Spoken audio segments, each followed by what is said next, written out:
Yoo jennu fuunee jaartii qabaannee akkasuma mala irratti baaftee mala isaanii saniin agarree akkasuma jechamu kitaaba irraa dubbisanii argatan laata gaa amma kitaaba wayii irraa dubbisnee argine malee jechallee miti suni maali jennaan dubartii wayiitu ture beeyta maqissaa keenyatti yoo kaseenu kakaatu taate dubartiin suni dhukkubsatte dubartii wayiitu ture inni dhukkubsatte heerumte ajaa'ibatti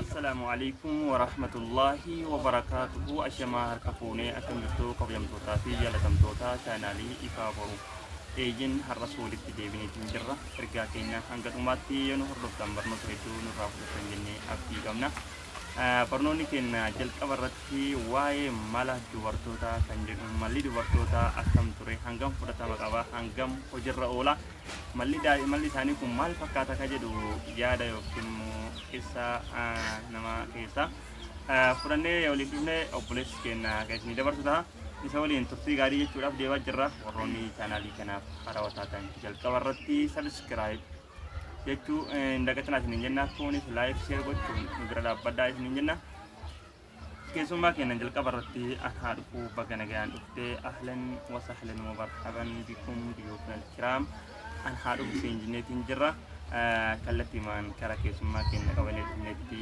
isin dabarsina keessummaa keenya salaamata isin jechuudhaan kara ergaa qabatanitti kan isiniif wanta boleessi keenya kallattiimaan kara keessatti ergaa keenya isin jenna السلام عليكم ورحمة الله وبركاته. بسم الله أكمل الاتعاب السودان هي بقى نجان أيداني بقى ساعتي كنا أيدا رمضان را لما فاجر الحمد لله كنا لما فاجر النجرة بقى يا بريدة أنا من دايو جل قبر راح كاني أسقيت السنين جلشة أنسو دواهي كسر بطوطة دبنا itu dah. دبنا. Sangira semua malah kata, sekarang kau bantu terang ni. Iya. Makasih insyaallah. Kesan bطوطة يا جنون. فونه جارتي كمان كسمة مالا رتي بافته مالا يعني سنين أجرّي كسمة. جت كم كتاب وي ترى بسني أرجع تلا تجا. أما كتاب وي رادو بسني أرجع نقول. جتالي متي. Ayah. suni maali jennaan dubartii wayiitu ture beeyta maqissaa keenyatti yoo kaseenu kakaatu taate dubartiin suni dhukkubsatte dubartii wayiitu ture inni dhukkubsatte heerumte ajaa'ibatti heerumuu keessan ijaarsa waggaa 35 qabdi isiin umriin isii waggaa 33 umriin isii waggaa 33 hiriyyama jechuudha xiqqoo malee hiriyyama dhukkubsattee zamana dheeraa wayii dhukkubsattee mallattoo du'aa koo itti argiteeti wayita mallattoo du'aa ofitti argitee abbaa warraa abbaa mana kiyyaa na yaamaa jette kiyyaa maniif abbaa warraa isa yaa abbaa mana kiyyaa alhamdulillahi rabbiin hagan waliin nu tursiise bultillee hagan waliin nu tursiise amma ani kun mallattoo du'aallee ofitti argaa jira deemu adna fakkaate amaanaa wahii si bira kaayadha jettee waa itti dhaammatu hojjechuu waa itti dhaammachuu jetti ara rakkoo takkan qabu amaanaa ajaa'ibatti siif baadha waa yaaddatti naaf tarii jedhe ani amaanan kiyya kun amma ani deemaa jira tokkoffaa afii naa godheefteen waan sitti balleesse namni kun gaafa waliin jiraate walitti bu'uun hin dhabamu garuu namni gaafa sirraa deebi'ee dhiima wal gaafatu qaba waan ta'eef dhiifama gaafateetti jalqaba irratti itti aansuudhaan hayyee tokkoffaa jalqaba irratti dhiifama si gaafadhe itti aansuudhaan himmootu amaanaa wayii si bira kaayadha jettee hayyee rakkoo takkan qabu na bira kaayadhu jedheen amaanaan si bira kaayyadhu gaafa na awwaaltu gaafa an du'ee qabrii kiyya qottanii biyyee jiidhaa san lafaa ol baaftanii achi booda ana gadi keettanii achi booda wayitii qabrii qotan biyyeen jiidhaan lafaa ol baami karaa dhumaatti irratti biyyee jiidhaa baay'ee karaa dhumaatti irratti biyyee jiidhaa ba'a achumaan wayitii isii awwaalan immootu jiidhaa mata itti gadiraan enggak kebiasaan apa walii galatti biyyee qabrii qotan biyyeen jiidhaan sun hin beeysa jechuudha akka qotamee lafaa baafame haga biyyeen kiyya sun gogutti hin fuudhin jettee biyyeen qabri irratti itti awwaalanii sun haga gogutti hin fuudhin jettee walumaa galatti haga qabriin tiyya goydutti hin fuudhin jettee ayyeebbo gaafa qabriin tiyya goyde mootu fuudhi jettee Ayyee haganuma geeffattee jedheen geeffattee jira jettee. Garuu qabriin goguudhaaf hagam yeroo fudhataree osoo goydi garuu. Maal goydi miti garuu isii yoosuu goydi waatti duuban jira. Hayya. Waan ajaa'ibaa wayitti duuban jira. Ayyee haganuma si dhaamatuuf kan idee mitte. Ayyee rakkoo takkan qabu jedheeni biraa deemi amma. Inimmaan xaragataa seenaa yaadatee waliin dabarsa biraa bayi. Kana moo fuudhu jedhini waada fudhatee jira. Fuudhu jedheen haa qabriin ta'e goydutti. Gaafa qabriin ta'e goydi immoo fuudhu jedheen. Harri amma obboleessa kiyya naaf yaamaa jette beektaa? Obboleessa garaa jechuudha. Obboleessa garaa kan waliin dhalatan. Hiyyaamanii. Yaa obboleessa kiyya macaroo takka yaanii garaa takka baanee akka ani obboleettii ta'e ta'e na beeytamii jettee. Ajaa'ibatti si beekamaa ati nan beeytu akka obboleessa kee ta'e. Siboota rakkoo takka qabuun beekaa waliin jedhanii maarri ammoo ani si dhaammadhe. Ani kun mallattoon du'aana dhufaa jettee du'uu heda. Jaarsa kiyya irratti illee waa dhaammadhee jira. Kanallee kaa obbolummaa si dhaammadha jettee. Ayyoo rakkoo kan qabu dhaammadhu jedheeni irraa fuudhe. Wanni ati naaf gootu gaafa an du'e irraa jalqabi bishaan qabriitti yaddi naqi jettee. Gaafa hiddu san irraa inni bishaan itti naqaa jechuudha. Bishaan itti naqa guyyaa sanirraa ganama sa'aatii 12tti bayi. Ganama malee guyyaan naqin jettee sana.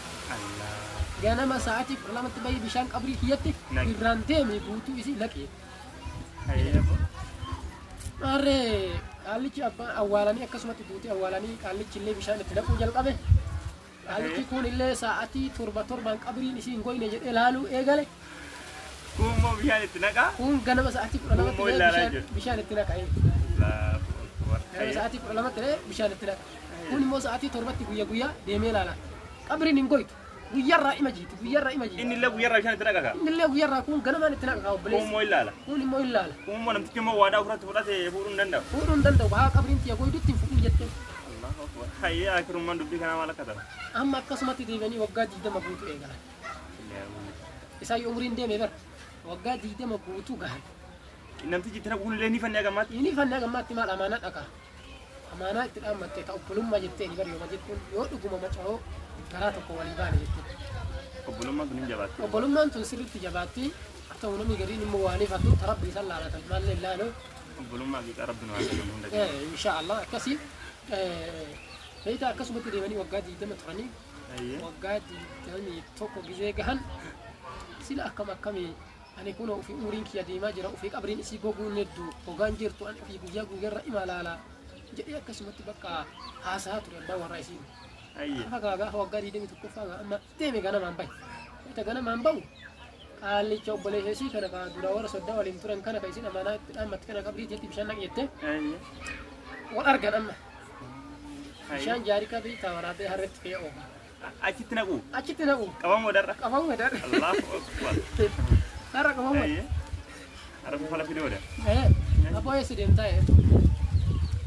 Ani bara akka namaa kanatti obboleettii biyya takkatu waggaa 21 har'aa amrii taate sun akkanatti amaana nadhaamte gaafa isin duukisan isin hin dhageenye sila jedheen. Haala amaanaa sidhaan. Maal akkanatti gaafa anduu irraa jalqabeeti qabriitti bishaan naqe qabriitti guyyaan akka hin goyne sa'aatii 12tti bahi itti naqinaan jette akka waggaa 21ti bishaanuma itti naqa. Allahu akbar. Maali anillee kun akkanatti gaafa qabriin tiyya goyde malee osoo qabriin tiyya hin gogin hin fuudhin jettee akkasin na gorsite kan guyyaa ima deemee ilaala qabriin jiitudha isaasitu akkana dalage maal anallee amaanaan dhaammatte. Kanaafuu malli dubartii duusillee qabrii keessatti nama dhiiftu. Nama dhiiftu jechuudha. Kaan bishaan itti ajajje? Kaan ilaaluu itti ajajje? Kaan ilaaluu itti ajajje? Jara kan lamaan irratti dalaydee jechuudha. Akkan irratti dalaydee isallee fuudhu dhorgitee bultullee dhorgitee kanatti malli dubartii kana fakkaata. Malli shamarran dubartoota keenyaa kana fakkaata. Kun garuu immoo wantoota kana kan dalagan nama muraasa. Garuu immoo malli jaraa hedduu ulfaataa jechuudha. Seenaan kana fakkaataati takkitti immoo cinqameetii gara fidee nu dabale siin jedhan. Seenaa lama godhuu qabna? Seenaa lama godhuu qabna. Hayyee seenaa lama godhuu. Jajjabaatu qaba. Seenaa lama godhuun baay'ee bareedaadha. Seenaa lama kan itti aanu seenaa ajaa'ibaa wayyanillee hedduu kanallee gaafa dhagayetti hedduu miira keessa nagalchee wayii qaba. Seenaa san paartii itti aanutti kan walitti deebinu ta'a. Amma akkasumarratti yoo xumurre hedduu nu gaha. Dhaggeeffattoota keenyafis ta'ee gabaabaan hin gabaabsina waan ta'eef yeroo itti aanutti kan itti deebinu ta'a seenaa biraa jechuudha.